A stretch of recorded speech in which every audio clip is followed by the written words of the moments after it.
नमस्कार वानर सेना। मैं हूं आपके एजुकेटर नवोमिता भट्टाचार्य जी, जिसे आप नोबिता मैम के नाम से जानते हो। और आज हम केमिकल रिएक्शंस एंड इक्वेशंस के एनसीईआरटी सॉल्यूशंस को देखने वाले हैं, जिसका चैप्टर अभी मैंने थोड़ी देर पहले लिया है। आपने देखा ही होगा, और नहीं देखा तो जल्दी से जाके देख लो यार। नहीं देखोगे तो एनसीईआरटी सॉल्यूशन कैसे कर लोगे, है ना। तो जाओ जल्दी से जाके देखो, और विदाउट मच फर्दर अडू, है ना। ज्यादा अंग्रेजी बोलने चली गई थी, अब अंग्रेज को भी मैं अंग्रेज बोल रही हूँ। और विदाउट मच फर्दर एडू को विदाउट ये हो गया था। तो चलो कोई बात नहीं, अभी बिना टाइम वेस्ट किए अपन जो है क्या करेंगे, एक एक क्वेश्चन को देखेंगे और उनको झट से सॉल्व करेंगे। तो तैयार हो मेरी वानर सेना। सबसे पहला सवाल हमारे सामने आ रहा है, और पहला सवाल है कि which of the statements about the reaction below are incorrect. तो रिएक्शन आपको दिया गया है कि 2PbO प्लस सी, यानी कि कार्बन जो है इससे क्या फॉर्म हो रहा है, इससे फॉर्म हो रहा है 2Pb प्लस CO2। ठीक है, अब आपसे पूछा है कि लेड इज गेटिंग रिड्यूस्ड। बिल्कुल सही। देखो लेड के साथ यहाँ पे ऑक्सीजन था, और ये ऑक्सीजन जो है ये छोड़ के चला गया लेड को, और जाके कार्बन के साथ अटैच हो गया। तो बिल्कुल सही बात है कि लेड तो जो है वो रिड्यूस हुआ होगा। अब आप देखो carbon dioxide is getting oxidize. बिल्कुल सही, कार्बन जो है उसके पास कोई ऑक्सीजन थी नहीं, और इस साइड अगर आप देखोगे तो ऑक्सीजन जुड़ रही है कार्बन के साथ, तो ये ऑक्सीडाइज हो रहा होगा, है ना। अब यहाँ पे क्या लिखा है, carbon dioxide is getting oxide. नहीं नहीं नहीं नहीं, ये गलत है, ये गलत है। कार्बन इज गेटिंग ऑक्सीडाइज्ड, वो सही बात है। Lead oxide is getting reduced, lead oxide is getting reduced नहीं, लेड इज गेटिंग रिड्यूस्ड हम बोलेंगे, lead oxide is not getting reduced, है ना। तो यस, तो इसमें से सही जवाब आप लोगों को क्या लग रहा है। तो देखो हो क्या रहा है कि ऑक्सीजन जो है ना उसे रिमूव किया जा रहा है। ए के साथ देखो लेड इज गेटिंग रिड्यूस्ड, हाँ लेड से ही ऑक्सीजन को हटाया जा रहा है, तो yes lead is definitely getting reduce. और बी को अगर आप देखोगे तो कार्बन डाइऑक्साइड जो है वो ऑक्सीडाइज हो रहा है, यस सही बात है।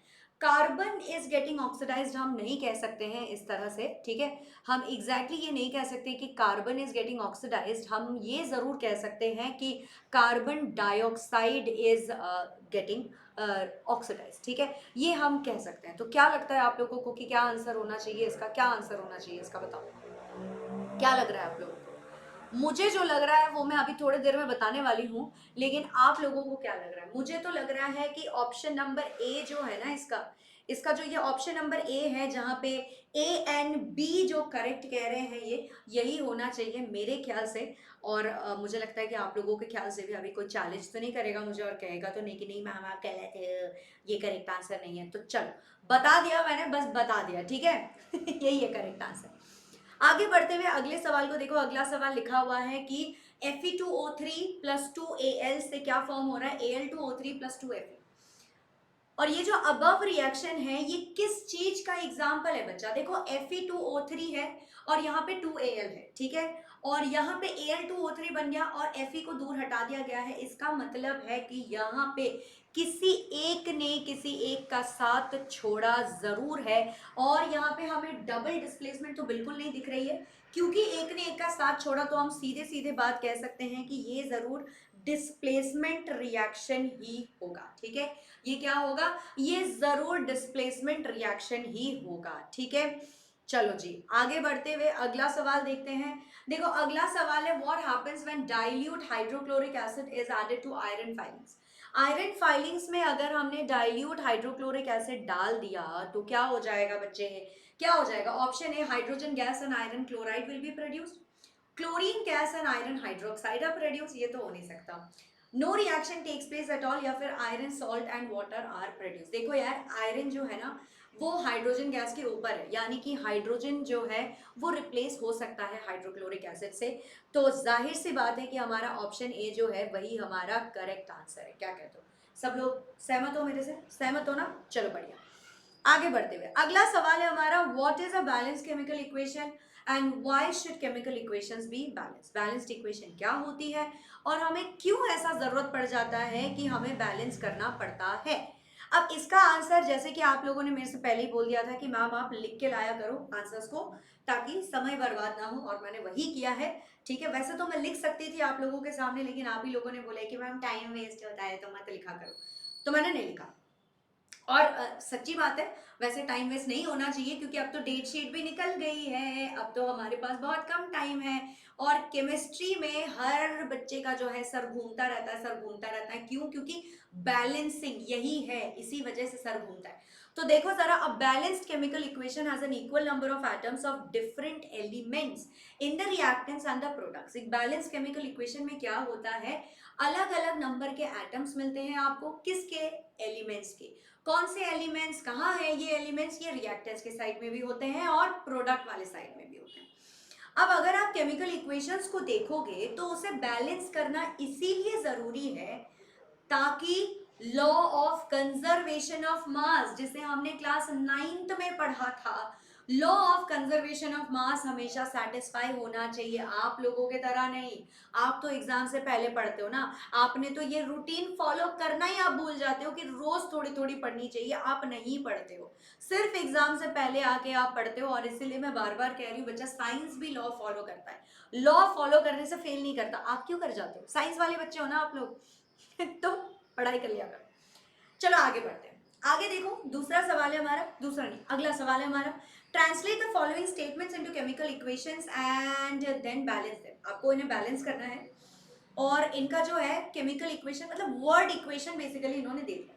तो वर्ड इक्वेशन बता रहा है कि hydrogen gas combines with nitrogen to form ammonia, hydrogen sulphide gas burns in air to give water and sulphur dioxide, barium chloride reacts with aluminium sulfate to give aluminium chloride and precipitate of barium sulfate। और option number D है potassium metal reacts with water to give potassium hydroxide and hydrogen gas.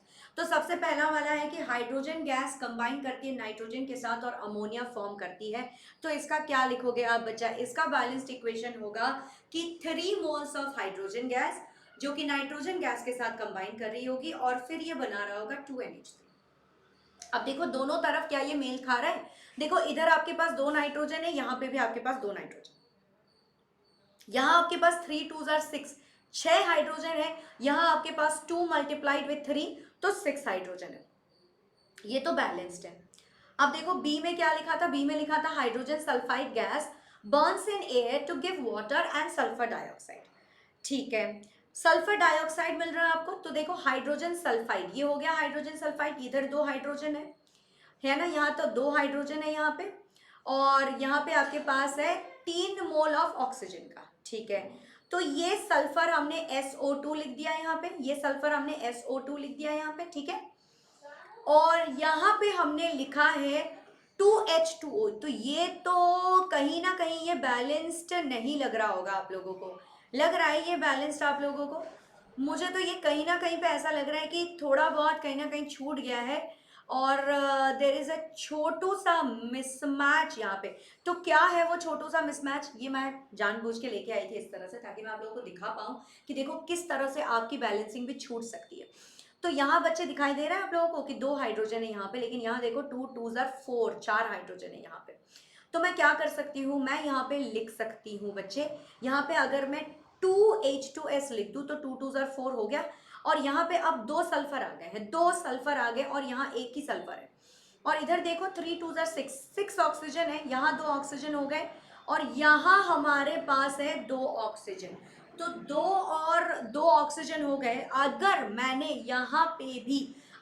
यहाँ पे भी 2 जोड़ दिया तो बच्चा हो जाएगा हमारा बैलेंस, बिल्कुल हो जाएगा। अब देखो अब देखो अब देखो, अब ध्यान से देखो सब लोग, देखो हमारे पास 4 हाइड्रोजन इधर है, हमारे पास 4 हाइड्रोजन इधर है, हमारे पास 2 सल्फर इधर है, हमारे पास 2 सल्फर इधर है। अब ऑक्सीजन की बारी आती है, 3 2 आर 6, 6 ऑक्सीजन है इधर हमारे पास, यहाँ देखो 2 2 आर 4, 4 ऑक्सीजन यहाँ है, 2 ऑक्सीजन इधर है, 6 हो गए हमारे। अब जाके ये बैलेंस होता है। ठीक है, अब जाके ये बैलेंस होता है।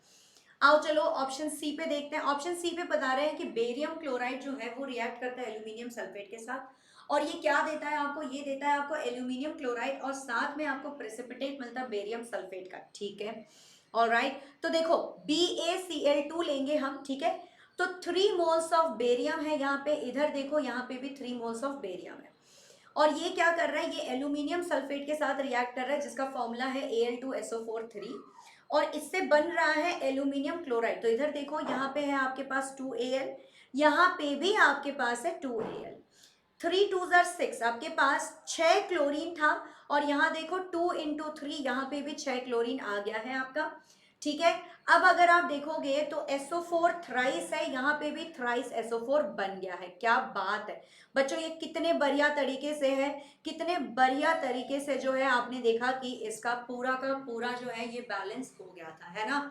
आगे बढ़ते हुए अगले लास्ट वाले को देखते हैं। देखो क्या लिखा हुआ है, potassium metal reacts with water to give potassium hydroxide and hydrogen gas. ये बहुत ही आसान सा है, चलो देख लेते हैं। फिर भी देखो यहाँ पे आप 2 पोटेशियम के मोल्स को लेते हो, ठीक है, और यहाँ पे भी देखो 2 KOH है। यहाँ पे आपने 2 मोल ले लिया वाटर का तो 2 2 जार 4 हो गया, यानी कि ये देखो 4 हाइड्रोजन बन रहा है, 2 2 जार 4, 2 हाइड्रोजन यहाँ पे है, 2 हाइड्रोजन यहाँ पे, 4 हाइड्रोजन हो गए, 2 ऑक्सीजन, तो 2 ऑक्सीजन यहाँ पे भी, ये भी बिल्कुल बैलेंस्ड है। तो ठीक है, ये भी सवाल हमें समझ आ गया है। अगले सवाल की ओर चलते हैं। अगले सवाल हमारे पास है, balance the following chemical equations. हमें इसे बैलेंस करना है। किस तरह से बैलेंस करेंगे, देखो हमारे पास है HNO3, हमारे पास है HNO3 जो कि कैल्शियम हाइड्रोक्साइड के साथ जुड़ रहा है और जुड़ के बना रहा है, ये जुड़ने के बाद ये बना रहा है कैल्शियम नाइट्रेट और साथ में आपको मिल रहा है वाटर। तो क्या लिखेंगे हम यहाँ पे, देखो हमारे पास इधर 2 हाइड्रोजन है, यहाँ हमारे पास एक ही हाइड्रोजन है, तो अगर मैं यहाँ पे 2 हाइड्रोजन ऐड कर दूं तो हाइड्रोजन हमारा फुलफिल हो रहा है। यहाँ देखो NO3 ट्वाइस है, यहाँ पे NO3 ट्वाइस जो है वो भी हमारा फुलफिल हो रहा है। कैल्शियम एक है, OH2 जो है OH2 बन रहा है। इस OH2 को, यानी कि 2 हाइड्रोजन 2 ऑक्सीजन और यहाँ पे 2 और हाइड्रोजन है, इसे बैलेंस करने के लिए मैं यहाँ पे अगर 2H2O लिख दूँ तो क्या ये बैलेंस हो जाएगा, बिल्कुल हो जाएगा, बिल्कुल से ये जो है बैलेंस हो जाएगा, ठीक है ना। अब देख लो एक बार, आप गिन गिन के देख लो कि दोनों तरफ सही सही आ रहा है ना, सब कुछ आ रहा है। चलो दूसरे को देखते हैं, जरा दूसरे को देखते हैं। देखो 2NaOH, नहीं सॉरी 2NaOH, पता नहीं मैंने क्यों बोला, पर मैंने बैलेंस कर दिया मुंह से। अच्छा चलो यहाँ पे अगर मैं 2NaOH लिख दूँ तो 2 सोडियम इधर भी, सल्फेट देखो एक है, यहाँ पे भी सल्फेट एक है, H2 और ये जो है हमारे पास 2 और यहाँ पे हाइड्रोजन और ऑक्सीजन भी हमारे पास आ रहा है। तो इसके आगे हमें क्या करना पड़ेगा, इसके आगे अगर हम एक 2H2O लगा दे तो आई थिंक ये बैलेंस हो जाएगा। देख लो आप एक बारी, आप लोग भी एक बारी देख लो बच्चे, सही सलामत रूप से ये बिल्कुल लग रहा है, यस, सबको लग रहा है कि ये सही लग रहा है, सबको लग रहा है ना कि ये बिल्कुल सही है।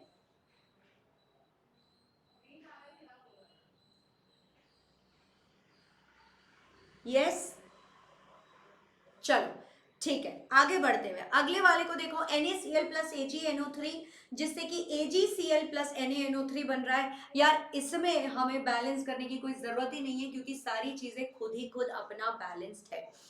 अब देखो दूसरे को BaCl2 प्लस सल्फ्यूरिक एसिड और इससे बन रहा है BaSO4 प्लस HCl। क्या इसे हमें जरूरत है, नहीं, ये भी हमारा कंप्लीटली बैलेंस्ड है। तो ये तो हमारे किताब ने ही हमारे लिए आसान कर दिया है, लेकिन आप मेरे ख्याल से, मुझे लगता है कि आपको 2-4 और ऐसे प्रॉब्लम्स की प्रैक्टिस करनी, प्रैक्टिस आपको कर लेना चाहिए ताकि आपको समझ आ जाए कि किस तरह से ये होता है, ठीक है। आगे देखते हैं, right the balance chemical equation for the following reaction. हमारे पास है calcium hydroxide, carbon dioxide, calcium carbonate और वाटर, ठीक है। आओ चलो इसको बैलेंस करके देखते हैं, इसका क्या हो जाएगा। कैल्शियम हाइड्रोक्साइड लेंगे हम, साथ में हमने कार्बन डाइऑक्साइड ले लिया, इससे हमें क्या मिल रहा है, CaCO3, ठीक है, क्योंकि यहाँ से एक ऑक्सीजन इधर आ जाएगा और यहाँ पे जो हमारे पास H2O था उसको हमने H2O लिख दिया, ठीक है, ये बैलेंस हो गया। अगले को देखो, जिंक प्लस सिल्वर नाइट्रेट, जो कि जिंक नाइट्रेट और सिल्वर को अलग से बना रहा है। आओ चलो इसको लिख के देखें यहाँ पे, तो जिंक हम लेंगे, जिंक यहाँ पे प्लस सिल्वर नाइट्रेट को हम लिखते हैं AgNO3, ठीक है, ऑलराइट। और उसके बाद ये क्या बना रहा है, ये बनाएगा ZnNO3, ठीक है, प्लस हमें मिल जाएगा सिल्वर। क्या इसको और बैलेंस करने की जरूरत है, मुझे तो नहीं लगता। क्या इसको और बैलेंस करने की जरूरत है, बिल्कुल है बच्चे, क्योंकि ZnNO3 ये होल ट्वाइस बनाएगा, तो यानी कि आपको यहाँ पे 2AgNO3 ऐड करना पड़ेगा और जो है यहाँ पे भी जो है आपको 2Ag लिखना पड़ेगा ताकि ये बैलेंस्ड हो, ठीक है। ताकि ये बैलेंस्ड हो जाए। चलो आगे बढ़ते हुए अगला देखो, aluminium chloride sorry aluminium plus copper chloride बन रहा है, एल्यूमिनियम क्लोराइड और कॉपर। आओ चलो इसको देखते हैं। तो क्या बन जाएगा ये, हम क्या लेंगे, हम यहाँ पे लेंगे 2Al और कॉपर क्लोराइड के लिए लेंगे CuCl2 ले ले, हाँ CuCl2 ले लेते हैं। ये क्या बनाएगा, ये बनाएगा Al2Cl3। Al2Cl3 अगर ये बना रहा है तो यानी कि हमें यहाँ पे 2 ऐड करना पड़ेगा, यानी कि 2 3 ये देखो 6 बन रहा है ये, ठीक है। और यहाँ पे देखो हमारे पास 2 क्लोरीन है तो यहाँ पे हमें 3 ऐड करना पड़ेगा, यानी कि ये बन जाएगा हमारा 3Cu। क्या बन जाएगा, ये बन जाएगा हमारा 3Cu। और इस तरह से हमने बैलेंस कर दिया है। कितना आसान लग रहा है ना आप लोगों को, है ना, कितना आसान लग रहा है। तो बच्चे एक बात बताओ, जब मैं आपकी उम्र की थी ना तो मुझे भी ये बहुत टफ लगता था। धीरे धीरे धीरे धीरे देखते देखते देखते देखते आप लोगों को समझ आ जाता है कि इसको इस तरह से बैलेंस करना होता है। Hit and trial method use करो और बस दोनों तरफ देखते रहो कि कब कहाँ किस तरह से इसको रिएक्ट करवाना है, ठीक है। अगला देखो बेरियम क्लोराइड, बेरियम क्लोराइड को हम क्या लिखेंगे, BaCl2 लिखेंगे क्योंकि बेरियम ग्रुप 2 का है, ठीक है। फिर हमारे पास क्या आता है, हमारे पास आता है पोटेशियम सल्फेट, तो KSO4 लिख दूं मैं, चलेगा, ठीक है। अभी के लिए KSO4 लिख रही हूँ। और इधर क्या मिल जाएगा आपको, इधर मिल जाएगा आपको BaSO4, ये बन जाएगा होल ट्वाइस। और फिर आपको मिल जाएगा KCl, ठीक है, फिर आपको मिल जाएगा KCl। तो बताओ जरा इसको मैं कैसे बैलेंस करूं, जरा सा सोचो बच्चे लोग, जरा सा सोचो। देखो आप लोगों को पता होगा कि अगर BaCl2 है और SO4 के ऊपर ना एक 2 माइनस का चार्ज होता है और वो चार्ज आपको ऐसे इस तरह से क्रॉस मल्टीप्लाई करना होता है, तो यहाँ पे ये K2SO4 होगा, ठीक है। ये क्या हो जाएगा, ये K2SO4 होगा। अब देखो मैंने क्या लिखा है, मैंने BaSO4 होल ट्वाइस लिखा है, ये गलत होगा। क्यों गलत होगा, क्योंकि बेरियम के ऊपर एक 2 का चार्ज रहता है और SO4 के ऊपर भी एक 2 का चार्ज रहता है। अब 2 और 2 को भाई +2 -2 तो न्यूट्रल हो जाएगा ना एक दूसरे के साथ। तो ये मैंने जानबूझ के गलत लिखा था ताकि मैं आप लोगों को दिखा पाऊं कि कहाँ कहाँ पे किस तरह से बैलेंस करना है, कौन सी गलती आप लोगों को नहीं करनी है बच्चा, नहीं करनी है। ये देखो बेरियम सल्फेट इस तरह से लिखा जाता है, ठीक है। क्लोरीन जो है वो -1 चार्ज कैरी करता है, इसीलिए BaCl2 लिखा। SO4 के ऊपर -2 चार्ज होता है और बेरियम के ऊपर +2 का चार्ज होता है, ये दोनों एक दूसरे को कैंसिल कर देंगे, ठीक है। और KCl जो है, अब इसको ध्यान से देखो, यहाँ पे देखो K2 है, यहाँ पे देखो Cl2 है, तो इसको मैं क्या करूं, मैं 2KCl लिख दूं, हो जाएगा मेरा बैलेंस, बिल्कुल हो जाएगा बच्चे, बिल्कुल हो जाएगा, यही तो करना था, बस बढ़िया। अब आंसर आप यहाँ पे देख लेना, आंसर आपको दिख जाएगा, ठीक है। आओ चलो दूसरे का सवाल को देखें, अगले सवाल को देखते हैं। Write the balanced chemical equation for the following and identify the type of reaction in each case। इस बार हमें बैलेंस्ड इक्वेशन भी लिखना है और हमें आइडेंटिफाई करना है ये किस तरह का रिएक्शन है।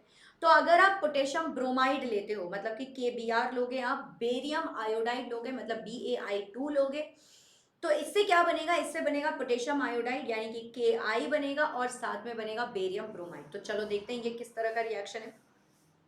देखो आपने लिया 2KBr, फिर आपने लिया BaI2, ये बना के देगा आपको 2 पोटेशियम आयोडाइड और साथ में आपको मिल जाएगा BaBr2। अब इसमें क्या आप देख पा रहे हो कि K जो है, K ने बेरियम की जगह जो है वो ले ली और ये जो आप देख पा रहे हो कि बेरियम ने जो है क्या किया, बेरियम ने जो है क्या किया, देखो बच्चे, बेरियम ने जो है उसने आके यहाँ पोटेशियम का जगह जो है उसने हड़प लिया। तो यहाँ पे देखा जा रहा है कि डबल डिस्प्लेसमेंट हुआ होगा, यानी कि ये डबल डिस्प्लेसमेंट रिएक्शन ही है। आगे बढ़ते हुए देखो, जिंक कार्बोनेट जो है ये क्या कर रहा है, जिंक ऑक्साइड और कार्बन डाइऑक्साइड बन रहा है। अब जब भी इस तरह के रिएक्शन को आप देखो ना जहां पे एक रिएक्टेंट 2 प्रोडक्ट में बन रहे हैं, इसे हम क्या कहते हैं बच्चे, इसे हम कहते हैं डिकम्पोजिशन रिएक्शन। और इसका बैलेंस रिएक्शन होगा ZnCO3 जिससे मिल रहा है ZnO और साथ में मिल जाएगा कार्बन डाइऑक्साइड। ये बिल्कुल बैलेंस्ड है, यस सही। अगला रिएक्शन देखते हैं, अगला रिएक्शन क्या लिखा हुआ है कि हाइड्रोजन प्लस क्लोरीन से बन रहा हाइड्रोजन क्लोराइड। अरे ये तो बहुत ही आसान है, ये तो कॉम्बिनेशन रिएक्शन होगा और इसको तो बैलेंस करने की भी कोई सख्त जरूरत नहीं होती क्योंकि आपके पास H2 होता है, Cl2 होता है और ये 2HCl बन जाता है, ठीक है। आगे देखो, मैग्नीशियम प्लस हाइड्रोक्लोरिक एसिड को अगर आप लोगे तो ये बनता है मैग्नीशियम क्लोराइड, साथ में हाइड्रोजन। अब इसकी देखो इसको देखो यहाँ पे क्या होता है, मैग्नीशियम जो कि सॉलिड स्टेट में है, 2HCl ले लिया एक्वस, और ये बना रहा है MgCl2 और साथ में आपको मिल रहा है यहाँ पे हाइड्रोजन गैस। ये कैसे रिएक्शन होती है, ये होती है एक डिस्प्लेसमेंट रिएक्शन। आओ चलो आगे बढ़ते हैं। What does one mean by exothermic and endothermic reaction, give example. बच्चे एक्सोथर्मिक रिएक्शन वो होता है जो हीट को रिलीज करता है, मतलब हीट को बाहर निकाल के फेंकता है। एंडोथर्मिक रिएक्शन वो होते हैं जो हीट को अब्सॉर्ब करते हैं। आओ चलो इसका पूरा प्रॉपर डेफिनेशन देखें कि एग्जाम में कैसे लिखना है, और इसके एग्जांपल्स को भी देखते हैं। तो एक्सोथर्मिक रिएक्शन वो रिएक्शन होते हैं जो हीट को इवॉल्व करते हैं, मतलब those reactions in which heat is evolve are known as exothermic reaction. An exothermic reaction is indicated by writing plus heat, मतलब हीट इवोल्यूशन हो रही है as a product side of the equation. ठीक है, तो यहाँ देखो कार्बन और ऑक्सीजन जब रिएक्ट कर रहे होंगे ये कार्बन डाइऑक्साइड बनाता है, साथ में हीट भी रिलीज करके देता है। अगर आप नाइट्रोजन की बात करेंगे जो कि 3 मोल्स ऑफ हाइड्रोजन के साथ रिएक्ट करता है, ये 2NH3 बनाता है, यहाँ पे भी साथ में हीट की इवोल्यूशन हो रही होती है।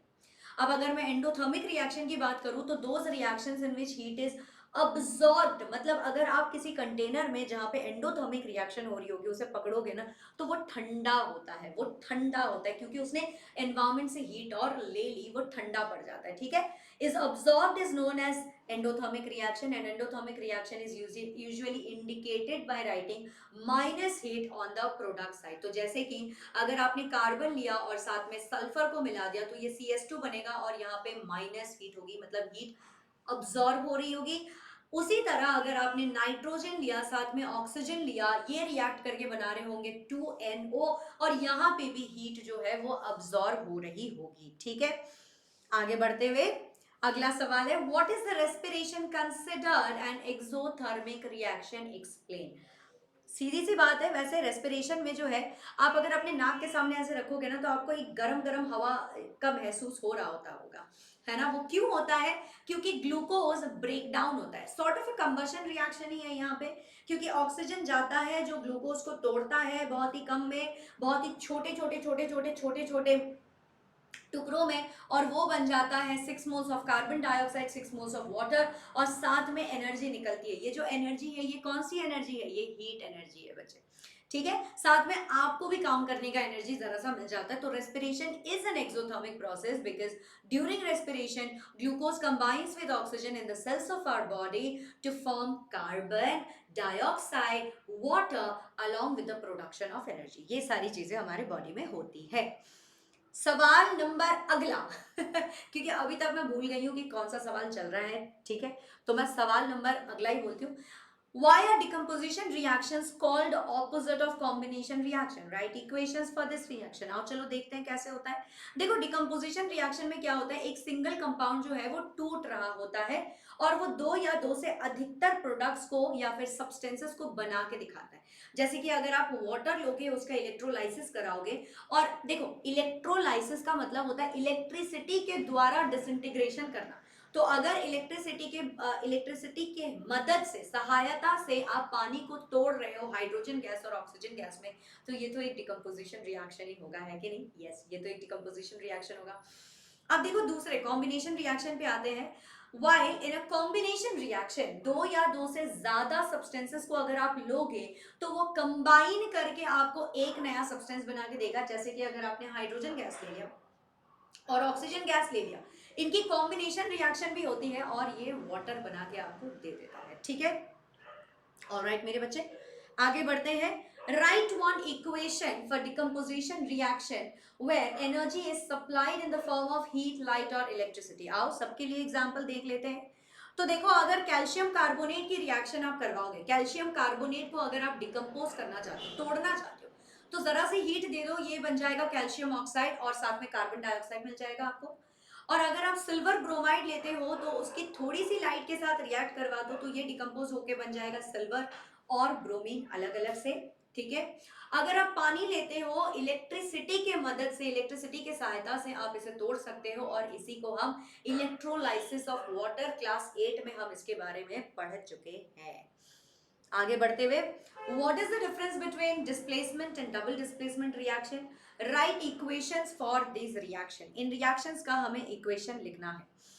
तो डिस्प्लेसमेंट रिएक्शन जो होती है वो एक रिएक्टिव मेटल के साथ एक थोड़ा सा लेस रिएक्टिव मेटल को अगर आप ले लोगे तो एक दूसरे को ये रिप्लेस कर देते हैं, किसमें? सॉल्ट सोल्यूशन में, ठीक है। तो दोबारा से पढ़ लो इसको, देखो, इन displacement reaction a more reactive metal displaces a less reactive metal from its solution. For example, आपने आयरन लिया और कॉपर सल्फेट का सोल्यूशन लिया, तो कॉपर अलग से बाहर निकल गया और ये आयरन सल्फेट बन गया, यानी कि फेरस सल्फेट ये बन गया, ठीक है। तो ये एक डिस्प्लेसमेंट रिएक्शन का एग्जांपल था, ठीक है, जहां पे आयरन ने कॉपर को डिस्प्लेस कर दिया। अब अगर मैं डबल डिस्प्लेसमेंट की बात करूं तो यहां क्या होता है कि दो रिएक्टेंट्स जो है ये एक दूसरे में अदला बदली कर लेते हैं। जैसे कि AgNO3 अगर आपने ले लिया, साथ में सोडियम क्लोराइड ले लिया, तो क्या हो जाएगा कि ये AgCl बन जाएगा, ठीक है, मतलब सिल्वर क्लोराइड बन जाएगा और सोडियम नाइट्रेट बन जाएगा। तो देख रहे हो कैसे पॉजिटिव आयन और नेगेटिव आयन ने मिलकर अदला बदली कर ली, तो यहाँ पे डबल डिस्प्लेसमेंट हो गई, जहां पे ये सिल्वर नाइट्रेट और सोडियम क्लोराइड ने जो क्या किया है, Cl और NO3 माइनस आयंस को एक दूसरे के बीच में अदला बदली करवा दिया, ठीक है। आगे बढ़ते हुए अगला सवाल है हमारा, in the refining of silver the recovery of silver from silver nitrate solution involve displacement bye copper metal, write down the reaction involve. आओ चलो इसको भी देख लेते हैं, बहुत ही आसान सा है। तो बेसिकली क्या करना है, सिल्वर नाइट्रेट लिया आपने और कॉपर लिया। अब आपको पता है कि रिएक्टिविटी सीरीज में कॉपर सिल्वर से जरा सा ऊपर होता है, तो कॉपर जो है कॉपर नाइट्रेट बना देगा और सिल्वर को अकेला छोड़ देगा। यही रिएक्शन थी बस, ठीक है। आगे बढ़ते हुए, what do you mean by a precipitation reaction? Example by explain by giving example, मतलब आपको एग्जांपल भी देना और एक्सप्लेन भी करना है। अब प्रेसिपिटेशन रिएक्शन में क्या होता है मेरे बच्चे, देखो, एक ऐसा reaction in which insoluble solid powder substance are formed, ठीक है, क्या होता है, उसी को हम precipitate बुलाते हैं। एक ऐसा रिएक्शन जहां पे आपको insoluble मतलब कि जो पानी में नहीं घुल मिल रहा होगा उसका अलग से पाउडर आपको दिख जाएगा टेस्ट ट्यूब में, उसे हम कहते हैं प्रेसिपिटेशन रिएक्शन। तो इसे एग्जाम में सुंदर से कैसे लिखोगे, सुंदर से आप लिखोगे a reaction in which N insoluble solid called precipitate is formed that separates from the solution is called a precipitation reaction। Example, जब आप एक सोल्यूशन लेते हो आयरन क्लोराइड का और अमोनियम हाइड्रोक्साइड का, तो एक ब्राउन प्रेसिपिटेट फॉर्म होता है जिसका नाम है आयरन हाइड्रोक्साइड, और इसे इस तरह से हम दिखा सकते हैं, और यहाँ पे आपको मिल जाता है अमोनियम क्लोराइड बच्चे, ठीक है। ऑलराइट, या तो फिर आप बेरियम सल्फेट वाला रिएक्शन भी लिख सकते हो, कोई दिक्कत नहीं है वैसे उसमें। अगला देखो, explain the following in terms of gain और loss of oxygen with 2 examples each. आओ, ये तो बहुत ही आसान सा है और ये CBSE का फेवरेट टॉपिक है। तो देखो बच्चे, ऑक्सीडेशन में क्या होता है कि एडिशन ऑफ ऑक्सीजन होता है किसी सब्सटेंस के साथ, जब ऑक्सीजन का जो ऑक्सीजन जुड़ जाता है उसे हम ऑक्सीडेशन कहते हैं।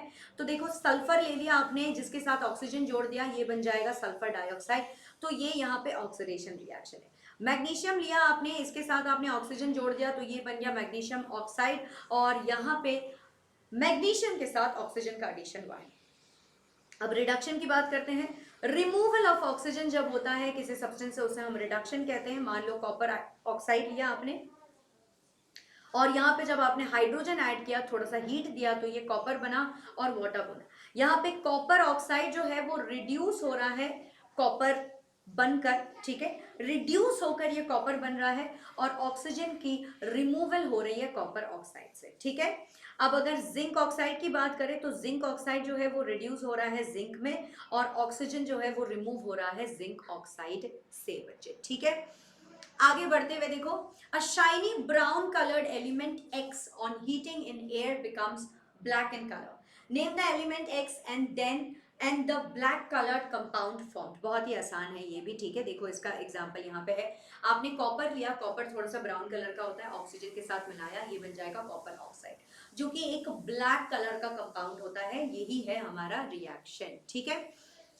दूसरा सवाल, Why do we apply paint on iron articles? भाई, कोरोजन से रोकने के लिए, और क्या।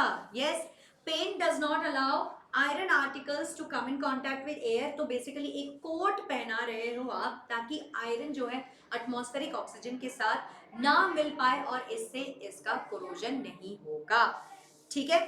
Oil and fat containing food items are flushed with nitrogen. Why? ताकि रैंसिडिटी ना हो, to keep food items fresh and safe from getting oxidized food items are flushed with nitrogen. ठीक है बच्चे, explain the following terms with one example. ये शायद हमारा last question है। यस, बिल्कुल सही। कोरोजन को देखो, it is the process in which metals are eaten up gradually, मतलब मेटल्स जो है धीरे धीरे धीरे धीरे वो सड़ते तो नहीं रहते, केमिकली इनका ऑक्सीडेशन हो रहा होता है basically, with in the presence of air, moisture और केमिकल्स से भी इनकी कोरोजन हो सकती है। ठीक है, अब जैसे कि आयरन को अगर आपने मॉइस्ट एयर और एटमॉस्फेरिक ऑक्सीजन के बीचों बीच छोड़ दिया तो क्या हो जाएगा, उसके साथ कोरोजन ही होगा, वो हाइड्रेटेड आयरन ऑक्साइड बन जाएगा। और ध्यान रहे, ये जो आयरन ऑक्साइड है, ये जो हाइड्रेटेड आयरन ऑक्साइड है, इसकी प्रॉपर्टी आयरन से अलग होती है। आप ये नहीं कह सकते कि ये दोनों बिल्कुल सेम टू सेम है, नहीं है ये। ठीक है, रैंसिडिटी क्या होती है, वो ऐसी कंडीशन होती है जहां पे हवा वाली जो ऑक्सीजन है या फिर produce by aerial oxidation of fats and oils and foods marked by unpleasant सा स्मेल, एक अजीब सा स्मेल आने लगता है, उसमें से एक टेस्ट अलग सी हो जाती है उसकी। ठीक है, एक क्या हो जाता है कि वो बहुत ज्यादा, इसको क्या कहते हैं, क्रिस्पीनेस जो होती है उसकी वो भी चली जाती है। तो रैंसिडिटी बेसिकली क्या करता है, खाने को सड़ा देती है। ठीक है, ऑलराइट, और रैंसिडिटी को आप कैसे प्रिवेंट कर सकते हो, एंटीऑक्सीडेंट्स ऐड कर दो और बस, जिसमें भी फैट्स या ऑयल्स है, ठीक है, वो क्या हो जाएंगे, वो रैंसिड नहीं रहेंगे। तो यहाँ पे ये पूरा लिखा है, आप लोगों को बस जो भी चीजें मैंने हिंदी में बोली है उन्हीं को आपको इंग्लिश में ट्रांसलेट करना है और लिख देना है। इससे आपका एग्जाम भली भांति तरीके से गुजर जाएगी। तो with this note everybody, thank you so much for being present here, lots of love. पढ़ते रहना, इस चैनल को सपोर्ट करते रहना। आपके जानू सर, मैं, Priyal ma'am, Dhakar sir, Rahul Dwivedi sir, हम सब आप ही के लिए यहाँ पे पढ़ा रहे हैं। सपोर्ट करते रहना, सब्सक्राइब करते रहना, लाइक करते रहना और अपने दोस्तों के साथ शेयर भी जरूर कर देना। With this note, tata bye bye, I will see you very soon. और पढ़ते रहो, बहुत टाइम कम है। ठीक है, बाय।